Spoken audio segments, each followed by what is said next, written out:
नमस्कार दोस्तों। केंद्र और राज्य दोनों ही जगहों पर भाजपा को अपने अध्यक्ष की तलाश है। इतवार तक कहा जा रहा है कि भाजपा को अपना प्रदेश अध्यक्ष मिल जाएगा। नड्डा जी का कार्यकाल तो 2023 में ही पूरा हो चुका है। और दूसरी बात कि इधर खबर ये आ रही थी कि संघ और गुजरात लॉबी के बीच टेंशन थी, मामला फंसा हुआ था। इसी वजह से अध्यक्ष का नाम तय नहीं हो पा रहा था। लेकिन भैया अब तो बिहार भी भाजपा जीत ली। मोदी और शाह का कॉन्फिडेंस अपने चरम पर है, लेकिन फिर भी ना तो राष्ट्रीय अध्यक्ष का नाम तय हो पा रहा है और ना ही प्रदेश अध्यक्ष का नाम तय हो पा रहा है।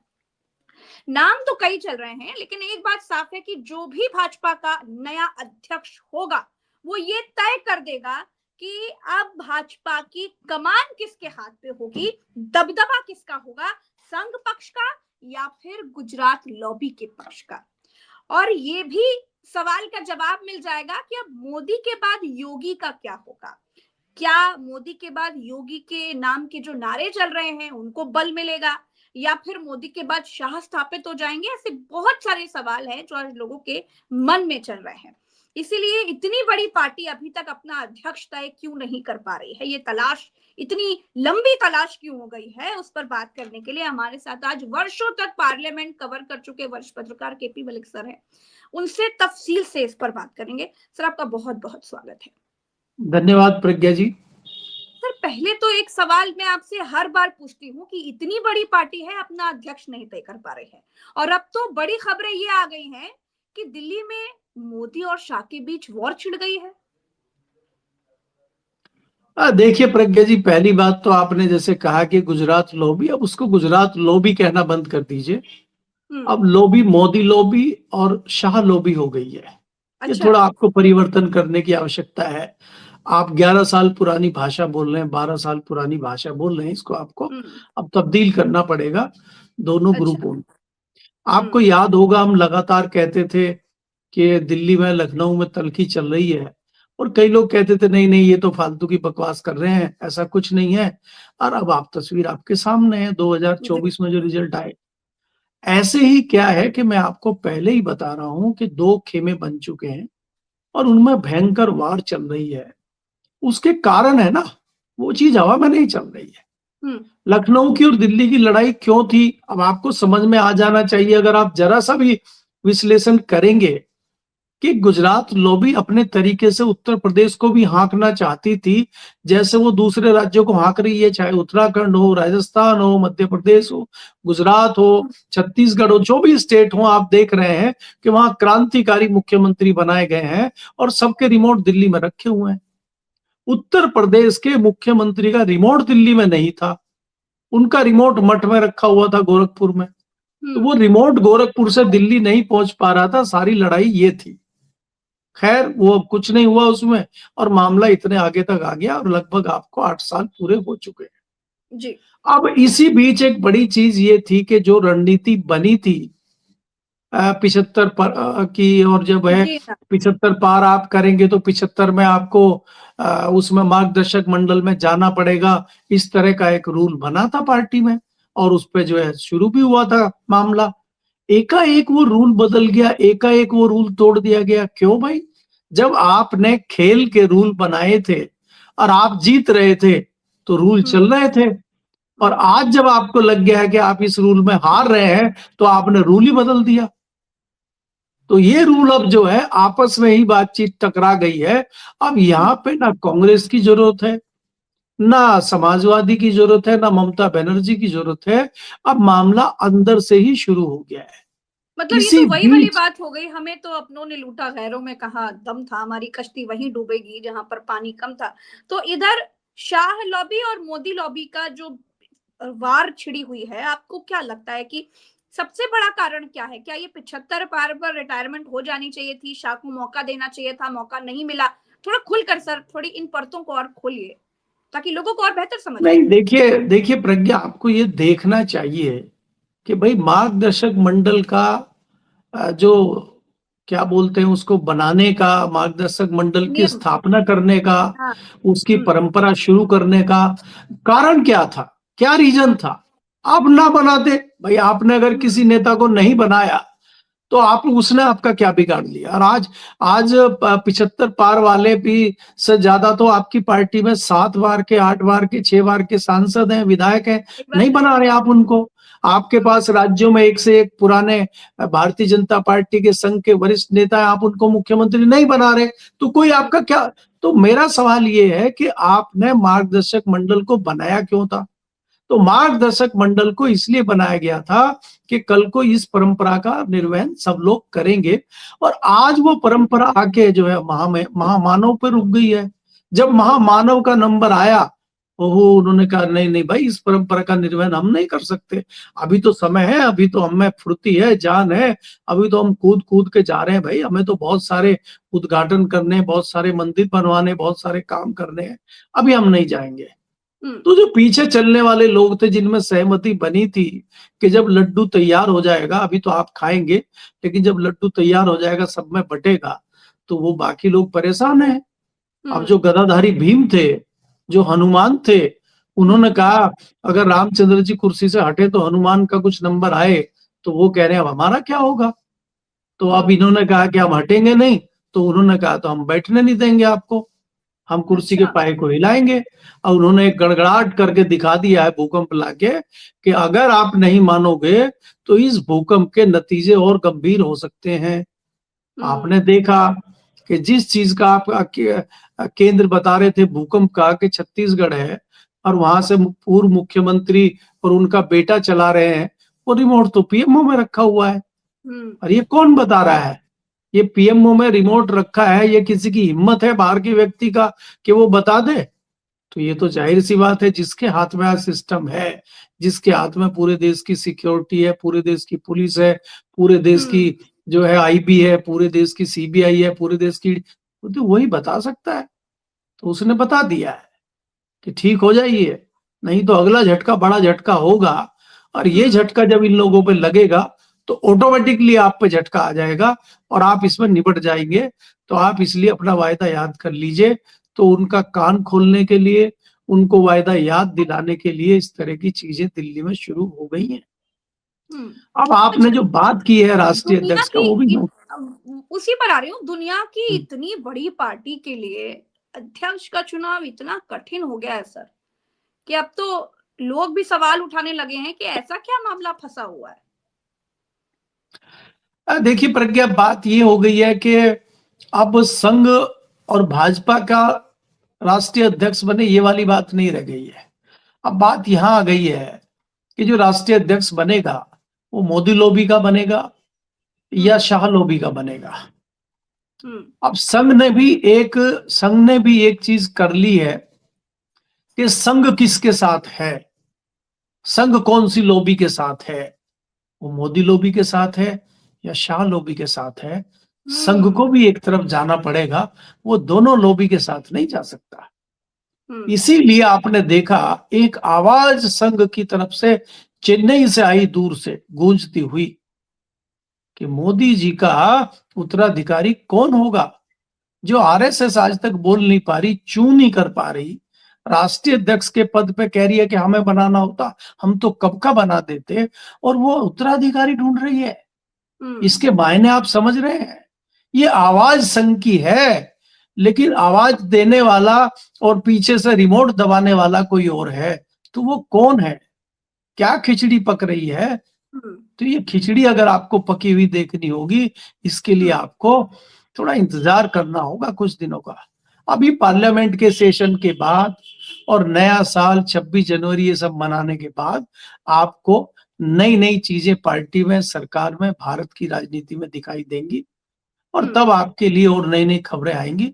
तो इसलिए थोड़ा इंतजार आप कीजिए और उलझे रहिए इनमें। पर यूपी के अध्यक्ष, अब बताइए, यूपी के अध्यक्ष में कभी या किसी अध्यक्ष में भारतीय जनता पार्टी में चर्चा चलती है कि भाई निरंजन ज्योति जी बनेंगी, वर्मा जी बनेंगे, शर्मा जी बनेंगे, फलाने बनेंगे, ढिमके बनेंगे? यहाँ तो पर्चियां निकलती, यहाँ इतने नाम क्यों चलाए जा रहे हैं, क्यों चलवाए जा रहे हैं? ताकि हम जैसे, आप जैसे लोगों को काम मिला रहे, हम लोग बहस करें, खबरें बनाएं, हमें भी तो काम चाहिए ना। तो हमें ये काम दे दिया गया उलझाने के लिए। जो बनना है उसका नाम पहले ही तय है, वो पर्ची निकल जाएगी, वो चाहे पीयूष गोयल तय तय है करें। तो फिर अब तक तो पर्ची निकल जानी चाहिए थी ना। नहीं देखिए, पर्ची इसलिए नहीं निकल रही है कि मैंने आपको बताया ना कि जो नई लॉबी बनी है, नई लॉबी को सेटल होने में, नई लॉबी में अभी देखिए कई सारे लोग हैं, वो देख रहे हैं कि कौन मजबूत है, कौन से पाले में हम जाएं, ये भी तो है ना। हाँ, किस पाले में आप जाना पाला हमारे में, लिए फायदेमंद होगा। भाई अच्छा उत्तर प्रदेश। हम्म। मैं सर आपको उत्तर। प्रज्ञा जी, हाँ उत्तर प्रदेश पे आता हूँ प्रज्ञा जी। मैं आपको पहले कहता था कि जब तक सरकार नहीं बनी, जब तक सरकार के मंत्रालयों में बंटवारा नहीं हुआ, तो बिहार का एक एमएलए नहीं टूटा। तो वो भी तो वेट कर रहे थे ना कि हमें नीतीश के साथ जाना है कि भाजपा के साथ जाना है, जी हाँ। कौन मजबूत है, किसकी सरकार बनती है। तो जैसे ही सरकार बनी और अब लोगों ने देख लिया, तो विधायक टूटने लगे हैं। कुछ विधायक नीतीश कुमार के साथ चले गए हैं, कुछ जाने की तैयारी कर रहे हैं।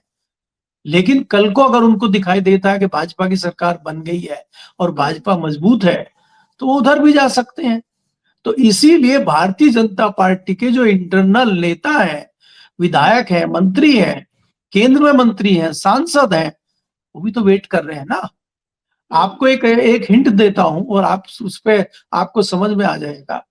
पार्लियामेंट में जब भी प्रधानमंत्री जी भाषण देते थे और कांग्रेस की तरफ से कोई हुटिंग करने की कोशिश की जाती थी, तो पूरी पार्टी चढ़ जाती थी, पूरे सांसद खड़े होकर हो हल्ला कर देते। इस बार जो है प्रियंका गांधी ने, राहुल गांधी ने, और वो जो भारतीय जनता कांग्रेस के जो नेता हैं आसाम से आते हैं तरुण गोगोई, उन्होंने खूब पेला मोदी जी को। उस तरह की हुटिंग या उस तरह का कोई साथ नहीं मिला प्रधानमंत्री मोदी जी को सदन में। इसके क्या कारण है, इसका इशारा क्या है। और फिर जब आप देखें 2 दिन पहले जो घटना हुई है, जो अमित शाह जी को घेरा गया और अमित शाह ने तहस में आके एक ऐसा वर्ड बोल दिया जिसकी निंदा हुई, और जिस पे कांग्रेस पार्टी ने उसको हथियार बना लिया, और उसमें फंस गए हमारे स्पीकर लोकसभा अध्यक्ष कि वो बाहर तो सदन के अंदर तो वो अमित शाह की तरफ थे, लेकिन जैसे ही चैम्बर में गए वहां से कुछ और आ गया। उन्होंने चिट्ठी जारी कर दी कि नहीं नहीं, इसको हल्का हाथ रखिए, इसको जाने दीजिए, अगर ये अमित शाह को भी एक रिकॉर्ड हासिल करने दीजिए। तो अमित शाह का रिकॉर्ड बन गया है कि देश के गृह मंत्री ने पार्लियामेंट में इस तरह की भाषा का प्रयोग किया है। इसको ज्यादा काट छाट इस वर्ड में नहीं करनी है, ताकि आने वाले समय में रिसर्च इस तरह की हो। मोदी जी का ट्वीट 4 घंटे के बाद आया, मोदी जी ने साथ उनका नहीं दिया। तो इससे पता चलता है कि खेल अंदर क्या चल रहा है। देखिए हम लोग तो विश्लेषक लोग हैं, हम लोग तो आकलन करते हैं। अब अंदर हम लोग तो चीजों को देख के ही, बॉडी लैंग्वेज देख के चीजें घड़ते हैं। अब हमें क्या है कि क्या चल रहा है, तो हमें जो दिख रहा है वो दिख रहा है, वही हम बोल रहे हैं, उसी का हम आकलन कर रहे हैं, उसी का हम विश्लेषण कर रहे हैं। बिल्कुल जब जब खबरें आएंगी, जब जब खबरें आएंगी, भाई या तो आप जवाब दीजिए, भाई या तो आप तथ्यों के जवाब दीजिए। आप मुझे बताइए कि प्रधानमंत्री के दफ्तर से हिरेन जोशी को हटाया गया, फिर लगाया गया, इस्तीफा हुआ नवनीत सहगल का, आज तक सरकार की तरफ से, भारतीय जनता पार्टी की तरफ से कोई सुलह सफाई तो आई नहीं है, कोई मीडिया को बयान जारी तो किया नहीं गया। तो हम तो आकलन करेंगे ना, हम तो विश्लेषण करेंगे, उसके आधार पर हम बोलेंगे। आपको अगर लग रहा है कि हम गलत तथ्य पेश कर रहे हैं तो आप दीजिए ना तथ्य भाई। अगर आप नहीं देंगे तो हम तो आकलन करेंगे ही ना। जी बिल्कुल सही बात है। अच्छा उत्तर प्रदेश पर आ जाते हैं, क्योंकि कहा जा रहा है इतवार तक उत्तर प्रदेश को अपना, भाजपा को अपना यूपी का बढ़िया अध्यक्ष मिलने वाला है। तो सर एक सवाल ये भी है कि अगर भारतीय जनता पार्टी किसी दलित या पिछड़े को अपना प्रदेश अध्यक्ष बना रही है, तो फिर उत्तर प्रदेश में सपा के पीडीए पर इसका क्या फर्क पड़ेगा? देखिए प्रज्ञा जी, अगर आप देखें उत्तर प्रदेश में भारतीय जनता पार्टी पहली बार किसी पिछड़े को बना रही है, ऐसा तो है नहीं। भारतीय जनता पार्टी के पास तो एक से एक क्रांतिकारी पिछड़े और ओबीसी रहे हैं। वो कहाँ है? विनय कटियार जी कहाँ हैं? कल्याण सिंह जी जो मुख्यमंत्री रहे थे उनको क्यों हटा दिया था? वो भी तो पिछड़े थे। उनका बेटा कहाँ है? तो आप नए नए क्रांतिकारियों को ला रहे हैं और उनको हटा दे रहे हैं। आज विनय कटियार से बड़ा नेता उत्तर प्रदेश में कौन था जिसने सबसे ज्यादा अयोध्या मंदिर के लिए और विश्व हिंदू परिषद के लिए काम किया? तो एकाएक कहाँ गायब हो गए वो? ऐसे कौन से आप नए व्यक्ति को ले आएंगे जो विनय कटियार से भी ज्यादा प्रभावित कर देगा भारतीय जनता पार्टी को उत्तर प्रदेश में? तो ये सब कहने की करने की बात है। भारतीय जनता पार्टी हो, संघ हो, इनका अपना एक एजेंडा है, उसको चलाने के लिए, दिखाने के लिए ये इस तरह की चीजें करते हैं। ये तो वो पसमंदा समाज को आगे बढ़ा रहे थे, ये तो मुस्लिमों में सेंध लगाने की बात कर रहे थे। तो क्या इसमें कुछ सच है, रत्ती भर सच है? क्या मुस्लिम समाज भारतीय जनता पार्टी के साथ आएगा? अगर भारतीय जनता पार्टी के साथ मुस्लिम समाज आ रहा था तो आप क्यों हार गए अयोध्या जैसी जगहों पे? आप तो हारने के कगार पे पहुंच गए बनारस में, आप तो चित्रकूट हार गए। तो मुस्लिम समाज तो आया नहीं, पशमंदा आया नहीं आपके पास, दलित भी नहीं आया इस बार। तो क्यों नहीं आया? तो आप जो है जो, और अखिलेश यादव ने जो पीडीए बनाया है, पीडीए पे कुछ काम चल रहा है, दलित कहीं ना कहीं भारतीय जनता पार्टी को उसकी रणनीति के हिसाब से नाराज है, तो भारतीय जनता पार्टी किसी पिछड़े या दलित को अध्यक्ष बना देगी, उससे सारा दलित वापस दौड़ के चला आएगा? मुझे ऐसा नहीं लगता, क्योंकि परिस्थितियां अभी उस तरह की नहीं है उत्तर प्रदेश में कि पिछड़ा और दलित भारतीय जनता पार्टी के साथ आ जाए। क्योंकि देखिए, जो आपने देखा कि बिहार में पिछड़ा और दलित जितना भी आपके साथ आया है, वो जो आपने 10,000 रुपया चुनाव से एक दिन पहले दिया है, वो उसके लिए आया है। आपको ऐसी योजना चलाइए, अध्यक्ष बनाने ना बनाने से कुछ नहीं होगा। आप तो कुछ ऐसा दीजिए कि चुनाव से एक दिन पहले 10-20 हजार रुपया इस तरह का अगर देंगे तो आपका हो जाएगा। यादव ने भी ऐलान कर दिया है कि 40,000 रुपए देंगे, हम महिलाओं के खाते में 40,000 रुपए डालेंगे। तो अब ये हो गया ना। देखिए प्रज्ञा जी, ये तेजस्वी ने भी कहा था, कैलकुलेशन बताया है कि किस तरीके से 40,000 रुपए देंगे इंटरेस्ट के साथ। मैं वही तो कह रहा हूँ प्रज्ञा जी, यही लोग थे, भारतीय जनता पार्टी के लोग हों, ये कहते थे कि भाई आप ब्रीड दे रहे हैं और ये जो है चुनाव से पहले इस तरह की फ्री घोषणा कर रहे हैं चीजों की, केजरीवाल बदमाशी कर रहे हैं, केजरीवाल ये कर रहे हैं। तो इस बार इन्होंने उससे बड़ी बड़ी ब्रीड बिहार में दी, दिल्ली में दी, तभी तो दिल्ली में काबिज हो गए, बिहार में काबिज हो गए। तो अब बिहार का फॉर्मूला इनके लिए सुपरहिट है, तो सुपरहिट फॉर्मूला ही अपनाने की कोशिश करेंगे आगामी 27 में उत्तर प्रदेश में। अभी जो आगामी चुनाव होंगे आपके वेस्ट बंगाल में और आसाम में, आइए बहुत सारी चीजें करने की कोशिश करेंगे, लेकिन वो नूरा कुश्ती चलती रहेगी, वो एक अलग है। लेकिन मेन बात ये है कि दिल्ली में क्या होगा, मोदी जी की और अमित शाह जी की रैलियां बरकरार रहेंगी कि नहीं रहेंगी, कि उनमें कुछ बदलाव होगा? तीसरे नंबर पे कौन होगा? अभी तक तो नंबर 1 नंबर 2 की बात चल रही थी, तो तीसरे नंबर पे, दूसरे नंबर पे क्या अभी बदलाव होगा क्या? दूसरे नंबर पर बाबा आएंगे या तीसरे नंबर पर अश्वनी वैष्णव आएंगे, और ये क्या सरवाइव कर पाएंगे, ये भी तो देखना होगा। कहीं अगर आपने छेड़ दिया चाणक्य को, और चाणक्य ने नई रणनीति कर दी, और चाणक्य को लगा कि मुझे तो कुछ मिल नहीं रहा है तो मैं रायता बिखेर दूं। तो अभी तक तो हम कहते थे बाबा ने कहा है कि मुझे हटाओगे तो मैं रायता बिखेर दूंगा।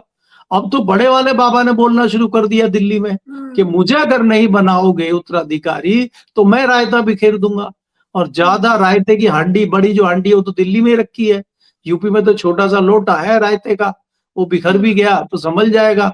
लेकिन अगर दिल्ली वाली रायते की हांडी बिखर गई तो उसको कैसे समेटोगे? ये भारतीय जनता पार्टी और संघ के लिए बड़ा मुद्दा बन चुका है। अब इस पे क्या होना है, ये अगले आपको 10 दिन में, 20 दिन में चीजें दिखाई देंगी। 30 दिन भी लग सकते हैं, जनवरी के फर्स्ट वीक में, 15 जनवरी के आसपास भी चीजें हो सकती हैं। अभी बहुत सारी उठापटक भारतीय जनता पार्टी में चल रही है। ये भी तो हमें माननी पड़ेगी ना कि अब भाजपा को जैसे ही अपना प्रदेश अध्यक्ष मिलेगा, इन सवालों के जवाब कुछ कुछ साफ हो जाएंगे कि आखिर किसके पक्ष का प्रदेश अध्यक्ष होगा। मोदी जी के करीबी होंगे, शाह जी के करीबी होंगे, या फिर संघ के करीबी होंगे? आपको क्या लगता है कि पलड़ा इस वक्त पर किसका भारी है? संघ का कितना रोल होगा चुनने में अध्यक्ष? देखिए प्रज्ञा जी, मैंने आपको पहले ही कहा कि देखिए अभी क्या है कि बाबा के प्रति जो सॉफ्ट कॉर्नर है वो मोदी जी का है। अमित शाह की और बाबा की कभी बनी नहीं है, और आज भी बहुत अच्छे रिलेशन है नहीं।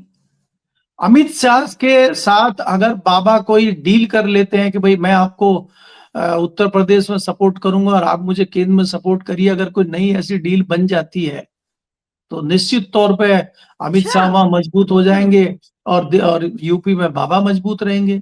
लेकिन बाबा अगर दबाव में आ जाते हैं मोदी जी के, या दबाव में आ जाते हैं किसी और के, या उनको खुद लगने लगता है कि मोदी जी शायद मुझे उत्तराधिकारी बना दें और अमित शाह को मना कर दें, तो हो सकता है बाबा ये सोच के उनके खेमे में चले जाएं मोदी जी के। तो ये बड़ी डील भी बाबा खेल सकते हैं। तो बाबा अगर ऐसे में खेलेंगे तो फिर अध्यक्ष किसका बन रहा है, क्या बन रहा है, इसके कोई मायने नहीं होंगे। हालांकि ये बात आपकी ठीक है कि उत्तर प्रदेश में जो अध्यक्ष बनता है वो किसके खेमे का है पता लग जाएगा, क्योंकि सुनील बंसल तो अमित शाह के आदमी है, तो बाबा का आदमी बनता है, यानी कि सुनील बंसल का कोई करीबी अगर बनता है तो समझो कि अमित शाह का बनता है। लेकिन आज मोदी के खेमे में कौन कौन लोग आ गए हैं, कौन कौन लोग नहीं है, ये हम कैसे पता करेंगे? ये तो बनने के बाद ही पता चलेगा। तो अब लड़ाई यही आकर रुक गई है कि गुजराती खेमे ना हो गए, मोदी और अमित शाह खेमा हो गया है, तो किसके खेमे का कौन सा अध्यक्ष बनता है और उसके बाद राष्ट्रीय अध्यक्ष किसके खेमे का बनता है, मेन बात ये देखने वाली है जी। और संघ का साथ किसको होगा, मोटा भाई को या फिर? देखिए प्रज्ञा, जिस प्रकार से अभी आप देख रहे हैं, जिस प्रकार से चीजें आ रही हैं, जिस तरह से पीछे आवाज आई है कि मोदी जी का उत्तराधिकारी ढूंढा जा रहा है, तो मेरे ख्याल से हरी झंडी या एक सिग्नल दे दिया है संघ ने कि वो मोदी जी के साथ तो नहीं है। अब वो शाह जी के साथ कितना है नहीं है ये अभी निश्चित तौर पे तो नहीं कहा जा सकता, लेकिन आने वाले दिनों में वो भी तस्वीर साफ हो जाएगी। लेकिन ये तस्वीर साफ हो गई है कि संघ मोदी जी के साथ नहीं है, इसीलिए उन्होंने ये कहा है कि भाई मोदी जी का उत्तराधिकारी कौन होगा। तो इसकी चर्चा अगर चल रही है तो ये तो पक्का है कि मोदी जी के साथ तो संघ नहीं है। अब शाह के साथ है कि नहीं है, ये जानने के लिए थोड़ा इंतजार हमें करना पड़ेगा। और इसी बीच आपको उत्तर प्रदेश का प्रदेश अध्यक्ष जब मिलेगा, देश का सबसे बड़ा स्टेट है एक हिसाब से, राजनीति के हिसाब से, अब वहां पे किसका अध्यक्ष बनता है तो ये तय कर देगा कि मजबूत कौन है। उसी से हम लोग आइडिया लगा लेंगे, उसी से विश्लेषण कर लेंगे और आपके चैनल पे बता देंगे। अच्छा सर, एक चीज ये भी है, क्योंकि अभी संघ की हम बात कर रहे हैं तो संघ का कितना और योगदान होगा, क्योंकि पिछले जो हमने उदाहरण देखे हैं उसमें तो साफ दिखा कि लड़ाई तो है, भयंकर तलवारें तो खींची हुई। खबरें आई थी कि संघ ने गुजरात लॉबी को गद्दी पर बिठाया और सबसे ज्यादा दर्द संघ को गुजरात लॉबी ने दिया। हमने देखा कि किस तरीके से नड्डा संघ के खिलाफ खड़े हो गए, उन्होंने किस तरह की बात कही, तो एक तरीके से भाजपा का अध्यक्ष ही संघ के खिलाफ खड़ा हो गया था। इसका असर यह हुआ कि 2024 में भाजपा चुनाव हार गई। अब आपको क्या लगता है कि इतनी लड़ाइयों के बाद, इतने मसलों के बाद अब राष्ट्रीय अध्यक्ष में, क्योंकि पूरी तरीके से अब ताकत गुजरात लॉबी में, जिसको बोल रही हूँ आप, चाहे वो मोदी जी का ग्रुप हो चाहे वो शाह जी का ग्रुप हो, गुजरात लॉबी के हाथ में आ गई है। जब सब कुछ उन्होंने अपने हाथ में ले लिया है तो संघ के मन की बात मानेंगे? नहीं प्रज्ञा जी, देखिए मैं आपको एक चीज बता दूं, संघ को चाहे कुछ भी राष्ट्रीय अध्यक्ष कहें, नड्डा जी कहें, मोदी जी कहें, शाह जी कहें, संघ को भारतीय जनता पार्टी किसी भी कीमत पर ना इग्नोर कर सकती, ना उसके अंदर ताकत है। मैं आज भी आपको कहता हूं कि बहुत सारे सवाल उठ रहे हैं जिनके जवाब आने बाकी हैं। मैं आपके चैनल पे कहता था कि ऐसे कौन से घुंघरू लगे हुए हैं हरदीप पुरी जी में कि वो तीसरी बार मंत्री बने हैं, ऐसे कौन से हीरे लटके हैं विदेश मंत्री में जो पहले विदेश सेक्रेटरी रहते हैं और फिर विदेश मंत्री बन जाते हैं, ऐसे कौन से हीरे लगे हैं अश्विनी वैष्णव में के जो पुराने 7 बार के, 6 बार के, 5 बार के भाजपा के सांसद और भाजपा के एक से एक विद्वान और भाजपा के एक से एक क्रांतिकारी लोगों को छोड़ के इन लोगों को, इस तरह के लोगों को भारतीय जनता पार्टी की मोदी सरकार मंत्री बना रही है। तो ये सवाल आरएसएस भी पूछ रहा था और ये इन सवालों के जवाब धीरे धीरे आने शुरू हो गए हैं। हालांकि उस तस्वीर जो है उस पर धूल जमी हुई है, वो तस्वीर अभी साफ नहीं हुई है। आने वाले टाइम में वो तस्वीर भी साफ हो जाएगी कि जो हरदीप पुरी जी और आपके रिलायंस के अनिल अंबानी का जो मामला चल रहा है उससे भी पर्दा हटेगा। ये चीजें कहीं बाहर से नहीं आई हैं, ये चीजें आरएसएस हो, भारतीय जनता पार्टी के जो दूसरा ग्रुप हम बता रहे हैं वहां से दबाव बनाने के लिए चीजें की जा रही हैं। अब जो लड़ाई चल रही है, कई सारे सांसद हों, कई सारे भारतीय जनता पार्टी के वरिष्ठ नेता हों, अब वो इस चीज का वेट कर रहे हैं कि खेमा कौन सा मजबूत है उसके साथ जाया जाए। और ये मैं समझू भी कहूंगा कि आरएसएस ने एक वो चीज कर दी, जब आरएसएस को लगा कि हम किनारे पे आ गए हैं, हमें कोई पूछ नहीं रहा है, तो आरएसएस ने वही अपनी पुरानी नीति करी है कि फूट डालो और राज करो वाली बात करी है। आज संघ ने कहीं न कहीं भारतीय जनता पार्टी के शीर्ष नेतृत्व में फूट डाल दी है, दोनों में फूट है। इस फूट का फायदा किसको मिलेगा वो बात अलग है, लेकिन इस फूट में जो निर्णयकारी रहेगा, जिसके पास मजबूती मिलेगी, वो संघ का डंडा होगा। अच्छा। तो संघ ही, देखिए, दो बिल्ली की जब लड़ाई होगी तो उसमें बंदर बंटवारा करता है। तो यहाँ पे संघ की स्थिति वही है कि बंटवारा करने का जिम्मा संघ के पास है, और संघ तो अपने पत्ते आगे बढ़ाने के लिए, संघ अपने आप को मजबूत करने के लिए उसी का साथ देगा जो संघ की रेस्पेक्ट करेगा या संघ को साथ लेकर चलेगा। तो उसमें तो हमें फिर दूसरा नंबर दिखता है कि संघ को साथ लेकर तो वही चल सकता है। इसीलिए मैंने आपको कई महीने पहले इशारा किया था कि संजय जोशी की और अमित शाह की बातचीत के मायने क्या है, और क्या बातचीत हुई है क्या, और बातचीत हुई है तो उसमें क्या हुआ है, और संजय जोशी किसके बलबूते पे कूदते हैं, संजय जोशी किसके दुलारे प्यारे हैं। वो तो शायद संघ के ही दुलारे प्यारे हैं, और वो तो संघ के बलबूते पे ही चलते हैं। तो उनका अमित शाह जी के साथ बात करना, उनके संपर्क में आना जताता है कि संघ भी कहीं ना कहीं अमित शाह के साथ खड़ा हुआ है।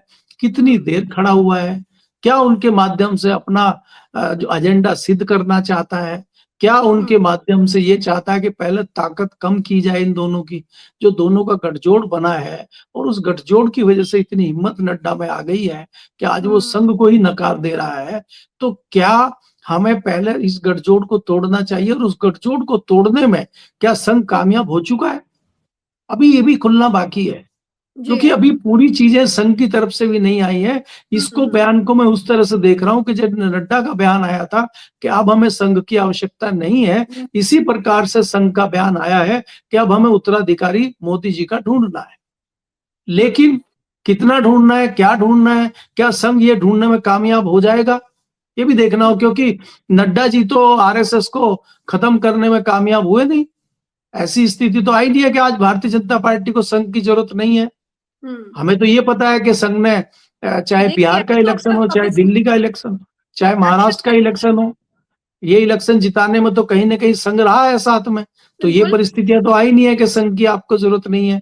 तो क्या संघ इतना मजबूत हो गया है कि वो मोदी जी का उत्तराधिकारी ढूंढ लेगा? इसके लिए भी हमें थोड़ा इंतजार करना पड़ेगा देखने के लिए। जी। अच्छा, राष्ट्रीय स्तर पर पद के लिए आपको, अध्यक्ष पद के लिए आपको कौन से नाम आगे लग रहे हैं? नहीं प्रज्ञा जी, देखिए, इसमें फिर भी मैं नाम के इस तरह की चर्चा नहीं करेंगे। आपको तो पता है यहाँ पे भी लॉबी जब बन गई है, अभी तो मजबूत लॉबी कौन सी होगी। अब ये मैं निश्चित तौर पे कह सकता हूं कि संघ की दखलंदाजी के बिना कोई भी राष्ट्रीय अध्यक्ष या राष्ट्र में, चाहे मंत्रिमंडल का विस्तार हो, चाहे मंत्रिमंडल की कटौती हो, चाहे नए मंत्री बनना हो, उसमें कहीं ना कहीं मुझे लग रहा है कि संघ की दखलंदाजी दिखेगी।